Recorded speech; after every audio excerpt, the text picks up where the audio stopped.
बहुत सारे भक्त बताते हैं कि बलिदान क्या शास्त्र के विरुद्ध है, या बलिदान बलिदान देना सही है या बलिदान देना गलत है। तो मेरा मानना है और शास्त्र का भी मानना है, जो बलिदान शास्त्र विरुद्ध है, वेद विरुद्ध है, गीता रामायण के विरुद्ध है। किसी भी वेद शास्त्र में ये नहीं बताया गया है जो बलिदान देना, पशु का बलिदान देना सही है। ये किसी भी हालत में यह सही नहीं है। फिर भी प्राचीन समय के अनुसार, जो प्राचीन समय से चला आ रहा है बलि प्रथा, वह बलि देते हैं, लेकिन ये वेद विरुद्ध है और मानव समाज कल्याण के लिए भी यह विरुद्ध है। तो इसे मानव समाज कल्याण से इसे हटा देना चाहिए। ऐसे बलि प्रथा को, किसी जीव का हत्या करना महापाप है। अगर आप किसी जीव का हत्या करके किसी देवी देवता को प्रसन्न करते हैं, तो देवी देवता जो भी हैं 33 कोटि के देवता, वह जो देवता हैं वह जो हैं वैष्णव हैं। देवी देवता आपको जो है बलि प्रथा के विरुद्ध हैं, वह बलि नहीं चाहते हैं। लेकिन हमारे प्राचीन समय से जो प्रथा चला आ रहा है, जो ब्राह्मण समाज मंदिर में देखभाल करते हैं, भगवती की पूजा करते हैं, तो वही लोग जो हैं अपना बलि प्रथा को चलाते आ रहे हैं। क्योंकि बड़े आदमी जैसा ही करेगा वैसा ही छोटा आदमी भी करेगा। बड़ों की जैसा ही संस्कार होगा वही संस्कार छोटे में भी आएगा। बलि प्रथा वेद विरुद्ध है, लेकिन हम लोग अगर बलि प्रथा करते हैं तो हम लोग को अब ये काम नहीं करना चाहिए। किसी जीव का हत्या नहीं करना चाहिए। जीव मार जीव करिए अधारा, 64 जन्म गीत अवतारा। तो बलि शास्त्र विरुद्ध है। बलि ही देना है। वेद कहता है, शास्त्र कहता है, गीता कहता है, रामायण कहता है, उपवेद कहता है, उपांग कहता है, 108 उपनिषद कह रहा है, जो बलि अगर देना है तो अपने शरीर की 5 मकान की बलि दो। शरीर में जो आपका 5 मकान है, 5 उपद्रवी है, उसका बलिदान दो। लेकिन कुछ लोगों ने प्राचीन समय में उस 5 मकान को बलि समझ लिया है। जो खस्सी बकरे का बलि दो, पशु की बलि दो, उसे समझ लिया है। वेद ने बताया है कि बलिदान दो, लेकिन अपने शरीर के अंदर जो काम क्रोध लोभ मोह अहंकार है, उसकी बलिदान देने के लिए शास्त्र कहता है। लेकिन हम लोग अपनी जिह्वा के नाना प्रकार का स्वाद लेने के लिए किसी पशु पक्षी का बलिदान देकर अपना जीवा का स्वाद को पुष्ट करते हैं। तो ऐसा स्वाद नहीं लेना चाहिए जो किसी जीव की हत्या हो जाए। तो बलिदान देना महापाप बताया गया है, और इससे देवता कभी खुश नहीं हो सकते हैं। देवता तो फूल पान खीर पूरी मिष्टान का भोग लगाया जाता है। तो ये जो बलि प्रथा है, इससे रोकना चाहिए और समझना चाहिए।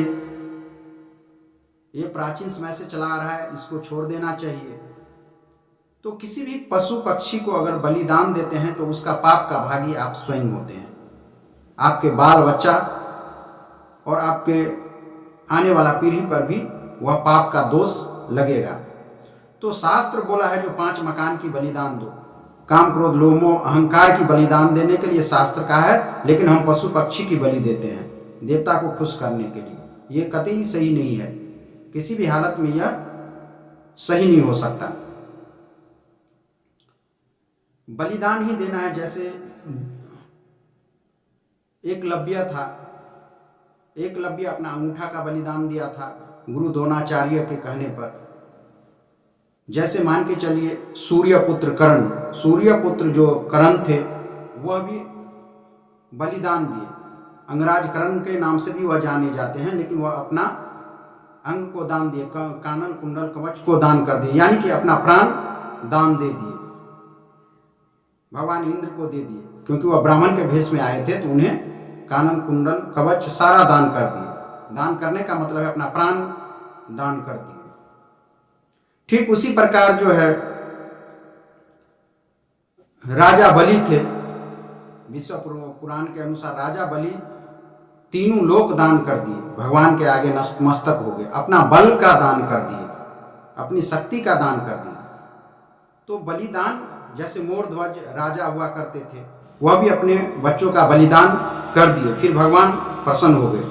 तो किसी पशु और पक्षी का बलिदान देना ये शास्त्र विरुद्ध है, और जो कोई इस तरह का जघन्य अपराध करता है उसे तो पाप का भागी होगा और उसे दंड जरूर मिलेगा।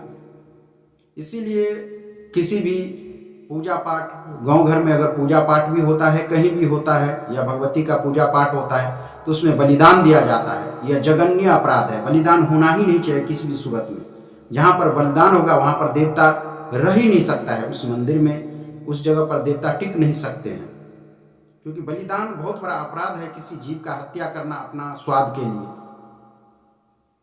ये जो बकरे खस्से का जो बलिदान दिया जाता है, यह कौन खाता है? जो बलिदान दिलवाता है वही खाता है, और बलिदान देकर उसे प्रसाद के रूप में ग्रहण करता है। मानो वो प्रसाद कैसे हो सकता है? किसी का खून करके खाना ये प्रसाद है? यह तो राक्षस का काम है। तो इसको जो वेद पाठी ब्राह्मण लोग हैं, जो पूजा पाठ करते हैं, जो पंडित जी लोग हैं, इनका विरोध जरूर करना चाहिए और इस पर अमल करना चाहिए। जो जीव का हत्या करना महापाप है, तो इस पर विशेष चर्चा होना चाहिए। आजकल बहुत सारे पंथ चल गए हैं, जैसे शिव गुरु चर्चा हर जगह होता है, शिव गुरु चर्चा। तो शिव गुरु चर्चा में क्या होता है? जो आपको हाथ में या गले में माला दे दिया जाता है रुद्राक्ष का, और आपको बताया जाता है जो शिव हमारे गुरु हैं, हम आपकी शिष्य हैं, हम पर दया करो। शिव हमारे गुरु हैं, हम आपके शिष्य हैं, हम पर दया करे, दया करे, दया करे, और आपको माला दे देता है रुद्राक्ष का। और आप उस दिन से अपना माला जाप करते हैं, शिव हमारे गुरु हैं, हम आपके शिष्य हैं, हे प्रभु हम पर दया करे, दया करे। तो आप तो बोल दिए भगवान को हम पर दया करे, लेकिन आप रुद्राक्ष का माला लेकर के हाथ में बांध करके, गला में पहनकर आप जीव का हत्या करके मांस खाते हैं, मछली खाते हैं। तो आप जिस भगवान की या महादेव की या शिव की पूजा करते हैं, क्या भगवान महादेव पर मांस चढ़ता है? नहीं चढ़ता है। मछली चढ़ता है? नहीं चढ़ता है। तो आप कहते हैं कि हमको जो हम पर दया करे, प्रभु दया करे, और आप दूसरे जीव पर, पशु पर दया नहीं करते। आप मांस, मछली, मुर्गा, अंडा इत्यादि को मार करके खाते हैं। आप तो दया नहीं करते, और आप भगवान को करते हैं, हे भगवान मुझ पर दया करे, आप हमारा गुरु हैं, हम आपके शिष्य, हम पर दया करे, दया करे, दया करे। आप खुद दूसरे पशु को मार कर अपना जीवा का स्वाद को पूरा करते हैं। तो ऐसा पंथ में जाने से क्या फायदा है? ऐसा पूजा पाठ करने से क्या फायदा है जिसमें किसी का हत्या हो जाए, खून हो जाए, जीव मारा जाए? ऐसा पूजा तो नहीं करना है।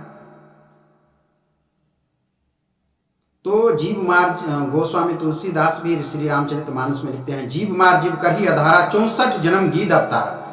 तो हमारे संस्कार में या हमारे हिंदू सनातन धर्म संस्कृति में ब्राह्मणों को वेद पाठी बताया गया है, उन्हीं को वेद शास्त्र पढ़ने के लिए बताया गया है। तो आखिर वो जैसा, वो तो बड़े हैं, वो तो वर्ण में भी 36 वर्ण का राजा है, वह तो वर्ण में बड़े हैं, वो तो ब्राह्मण है। तो उन्हीं को विचार करना चाहिए जो जीव का हत्या करना पाप होता है या पुण्य होता है या धर्म होता है। किसी भी पूजा पाठ में किसी पशु का बलिदान देना सही है या गलत है, उनको सोचना चाहिए। अगर वह जैसा आचरण करेंगे वैसा ही आचरण छोटे लोग SC/ST भी करेंगे, शूद्र भी करेंगे, वैश्य भी करेंगे, क्षत्रिय भी करेंगे। अगर ब्राह्मण जैसा आचरण करता है वैसा ही आचरण वैश्य, शूद्र भी और क्षत्रिय करेंगे। इसलिए ब्राह्मण को समझना चाहिए जो हमको कैसा आचरण करना चाहिए। वह जैसा ही आचरण करेगा वैसा ही छोटा जाति भी आचरण करेगा।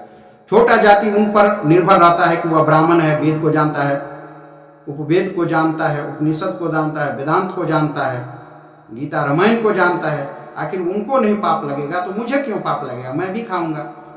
तो बड़ों जैसे ही करते हैं वैसे ही छोटे भी करते हैं। इसलिए ब्राह्मण को समझना चाहिए इस बात को। यह जो बलि प्रथा है उस पर पाबंद लगाना चाहिए, बलि प्रथा को बंद करना चाहिए। ये कतई ही बर्दाश्त लायक नहीं है किसी जीव का हत्या करना। किसी भी शास्त्र में, किसी भी वेद में बलि प्रथा का जिक्र नहीं है। अगर बलि प्रथा का जिक्र भी है तो अपने 5 मकान का बलिदान दो। आपके अंदर जो काम, क्रोध, लोभ, मोह, अहंकार है, चोरी, मुनाफाखोरी, रिश्वतखोरी और लोभ, काम, क्रोध जो है, उसको आप बलिदान दीजिए ना। ताकि आपका मन निर्मल होगा, स्वच्छ होगा, विचार अच्छा होगा, शिष्टाचार में रहेंगे, समाज में आपका यश होगा, कीर्ति होगा। तो हत्या करना महापाप है, चाहे वो पशु का हो, पक्षी का हो, कीट का हो या पतंग का हो, किसी भी जीव का हत्या करना महापाप है। ये सारे जीव भगवान के बनाए हुए ना, हमारे बनाए हुए तो नहीं है जो हम अपना मनमानी आचरण करें। और जो इस तरह का मनमानी आचरण करके किसी पशु पक्षी को अगर बलिदान देता है तो इसका पाप का दंड उसे भोगना ही पड़ेगा। वह नहीं भोगेगा, उसका बाल बच्चा भोगेगा। शास्त्र ये भी बताता है जो अगर इस तरह मनमाना आचरण करता है शास्त्र के विरुद्ध, उसे दंड का भागी भोगना ही पड़ेगा। वेद ने बताया है निषेध, जिस चीज को निषेध मान लीजिए, जिसको वैद बताया है, वैद बताइए। हिंदू सनातन धर्म में खाने के लिए 56 प्रकार का है, 56 प्रकार का भोजन व्यंजन है खाने के लिए। उतना आदमी खा नहीं पाता है, ना बना पाता है, ना समझ पाता है। तो फिर हमें बलिदान क्यों देना? बलिदान नहीं करना चाहिए, समाज में इसका विरोध करना चाहिए। हमारा साधु संत का देश है, हमारा भारतवर्ष साधु संतों का देश है, ऋषि मुनि का देश है, भगवान का देश है, देवी देवता का देश है। और हम इस तरह का अगर अपराध करेंगे तो हमारे देश में तो अराजकता फैलेगा ना।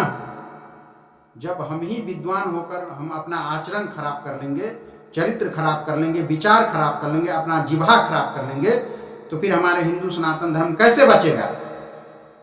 इसीलिए जो बड़े लोग करते हैं वैसे ही छोटे लोग भी वैसा ही आचरण करते हैं जैसे बड़े लोग करते हैं। इसीलिए कभी भी ब्राह्मण को अपना सोच समझकर काम करना चाहिए और इस पर पाबंद लगाना चाहिए। ये बलिदान प्रथा पर पाबंद होना ही चाहिए। किसी जीव का हत्या करना महापाप बताया गया है। और आप जैसा ही आचरण करेंगे, आप विद्वान हैं। ब्राह्मण देवता को धरती का सबसे श्रेष्ठ बताया गया है। किसी भी पूजा पाठ में सबसे पहले ब्राह्मण का पूजा आता है, उसका पूजन विधि से किया जाता है। धरती का देवता ब्राह्मण को बताया गया है। अगर ब्राह्मण देवता इतने विद्वान होकर के मांस मछली मदिरा का सेवन अगर करता है, पशु पक्षी का बलिदान करता है, लहसुन प्याज को अगर खाता है, तो उससे बड़ा अपराधी कौन हो सकता है? उससे बड़ा राक्षस कौन हो सकता है? शास्त्र में बताया गया है ब्रह्म राक्षस बेताला कृष्मांड भैरवाद। अगर कोई भी ब्राह्मण इस तरह का अगर कार्य करता है तो ब्रह्म राक्षसी है, उससे भी गया गुजरा है, वो राक्षस से भी महाराक्षस है। ब्रह्म राक्षस बेताला कृष्मांड भैरवाद। तो ब्राह्मण को अपना आचरण सही कर लेना चाहिए। ब्राह्मण जैसे ही आचरण को सही करेगा वैसे ही छोटे जाति भी अपना आचरण को सही कर लेंगे उससे देख करके। तो देखिए वो विद्वान है, वह ब्राह्मण देवता है, वह मांस नहीं खाता है, मछली नहीं खाता है, जीव का हत्या नहीं करता है, तो वैसा छोटे लोग भी करेंगे। तो जैसा गुरु रहेगा वैसा ही शिष्य होगा ना। तो सबसे पहले ब्राह्मण को इस बात को समझना चाहिए, इस पर अमल करना चाहिए, विचार करना चाहिए और बलि प्रथा का विरोध करना चाहिए। जो किसी जीव का हत्या करना महापाप है। नाना प्रकारों का मिष्ठान बनाया गया है, 56 प्रकार का भोग लगाया जाता है।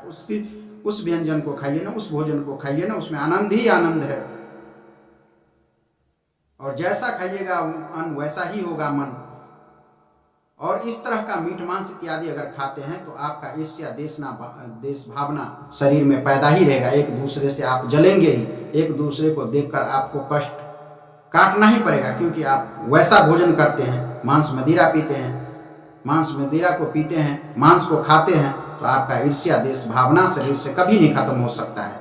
इसलिए आप अपने आप को सुधारे और सही रास्ता पे लाए, तभी भारत देश भी हिंदू राष्ट्र बनेगा।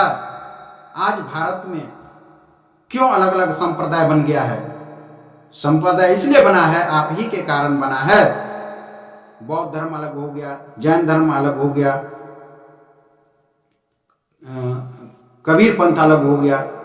तो ये सारे धर्म जो अलग अलग अपना अपना जो पंथ बना लिए हैं, क्यों बना लिए हैं? अगर आप सही सबको जो अगर एक रास्ते पे रखते, एक सही रास्ता पर चलाकर रखते, तो आज सब एक रहता। अपन भारतवर्ष ही अपने आप में हिंदू सनातन धर्म बट गया। बटने का कारण कौन है? आप लोग ही, विद्वान ही लोग हैं। विद्वान लोग पहले बट जाता है। विद्वान लोग खराब काम करते हैं, तभी छोटे जात भी, अनपढ़ गवार लोग भी खराब काम करने लगते हैं। जैसा बड़े आचरण करेगा वैसा ही छोटा व्यक्ति भी आचरण करेगा। इसलिए बड़े को चाहिए कि हमें कैसा रहना चाहिए, कैसा जीवन व्यतीत करना चाहिए और कैसे समाज में रहना चाहिए। तो इस पर विशेष ध्यान देना चाहिए और बलि प्रथा का विरोध करना चाहिए, मांस मदिरा आदि का विरोध करना चाहिए। हमारे हिंदू समाज जो है भारतवर्ष सभी दुनिया में सबसे श्रेष्ठ देश है। हमारा भारत देश ऋषि मुनि साधु संतों का देश है। दुनिया में जितने भी देश हैं सबसे अच्छे देश और महान देश हैं। अगर हम लोग अपना आचरण को खराब कर लेंगे, अपना संस्कृति को नष्ट कर लेंगे, अपना सांस्कृतिक कल्चर को समाप्त कर देंगे तो आखिर हमारा कल्चर को कौन बचाएगा। इसलिए हमारा कल्चर है, हम अपने ढंग से चलाएंगे और इनका बचाव रख रखाव तो हम ही लोग न करेंगे। अगर हम लोग अपना आचरण से गिर गए, हम लोग भी मांस मदिरा खाने लगे, शराब इत्यादि पीने लगे, चोरी व्यभिचारी को करने लगे तो हमारा सनातन धर्म संस्कृति कैसे बचेगा। दूसरा आकर तो नहीं बचाएगा, मुझे खुद ही बचाना पड़ेगा। तो इस पर विशेष ध्यान देना चाहिए सभी विद्वानों को। और जीव का हत्या करना महापाप है, इस पर विशेष ध्यान दीजिए और बलिदान का जो प्रथा है इसे दूर करना चाहिए। हम लोग को सीखना चाहिए जो मोर धौर्ज कैसे अपने बच्चों का बलिदान कर दिया।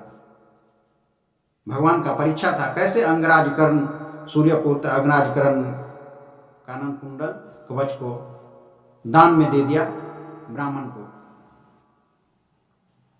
राजा बलि ने कैसे दान दिया, तीनों लोग 3 पग धरती दान में दे दिया।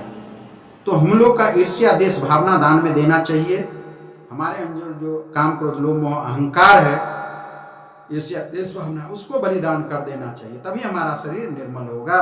अगर हम इस तरह नहीं करते हैं तो हमारा देश कभी नहीं सुधर सकता है और हमारा समाज भी कभी नहीं सुधर सकता, क्योंकि समाज में इस तरह के लोग अगर रहेंगे तो समाज कभी नहीं सुधर सकता है। इसलिए बलि प्रदान को रोकना चाहिए, किसी जीव का हत्या करना। साधु संत लोग जो होते हैं वह मंदिर में नहीं जाते हैं, भगवती का पूजा होता है आदि शक्ति जगदम्बा का, तो साधु संत लोग नहीं जा पाते। क्यों नहीं जा पाते हैं कि वहाँ पर खून खच्चर रहता है, बलिदान होने से पूरा खून से पटा हुआ रहता है, तो साधु संत वहाँ पर कैसे जाएंगे, उनको अच्छा लगेगा? नहीं ना अच्छा लगेगा। इसलिए ब्राह्मण को विशेष इस पर ध्यान देना चाहिए और अपने आचरण से बाज आना चाहिए और आचरण सही कर लेना चाहिए। और जैसे ही बड़े लोग करते हैं वैसे ही छोटे लोग भी करते हैं। तो विद्वान ही अगर अपना रास्ता भटक जाएंगे तो छोटे लोग तो भटकेंगे ही भटकेंगे। तो अपना आचरण को सही कर लेना चाहिए और बलि प्रथा को बंद करना चाहिए। बलि देना है तो अपने शरीर का बल का बलिदान दीजिए ना, काम क्रोध लोभ अहंकार का बलिदान दीजिए, जो ईर्ष्या देश भावना एक दूसरे से रखते हैं उसका बलिदान कीजिए, जो शरीर निर्मल। यदाचरित श्रेष्ठ एतत् देवत्रो जनः स यत् प्रमाणम कुरुते लोकस्ततु धनु वर्तते। इसका अर्थ है श्रेष्ठ पुरुष श्रेष्ठ जाति जैसा ही आचरण करते हैं वैसा ही निम्न वर्ग के पुरुष निम्न जाति वैसा ही आचरण करने लग जाते हैं। इसीलिए श्रेष्ठ जाति श्रेष्ठ पुरुष को, विद्वान पुरुष को अच्छे कर्म करना चाहिए, समाज में विचारणीय रहना चाहिए, समाज में अच्छे ज्ञान देना चाहिए और समाज में चरित्रवान होना चाहिए और लोगों को अच्छा शिक्षा देना चाहिए, गीता रामायण का भी। और वह भी व्यभिचार निकल जाएगा, व्यभिचारी हो जाएगा तो फिर समाज को क्या ज्ञान देगा। जो श्रेष्ठ पुरुष हैं, श्रेष्ठ जाति हैं, श्रेष्ठ आचरण करने वाले ही अगर अपने आचरण से गिर जाएंगे तो निम्न वर्ग का लोगों को क्या होगा। इसीलिए श्रेष्ठ पुरुष को, श्रेष्ठ जाति को अच्छा आचरण करना चाहिए।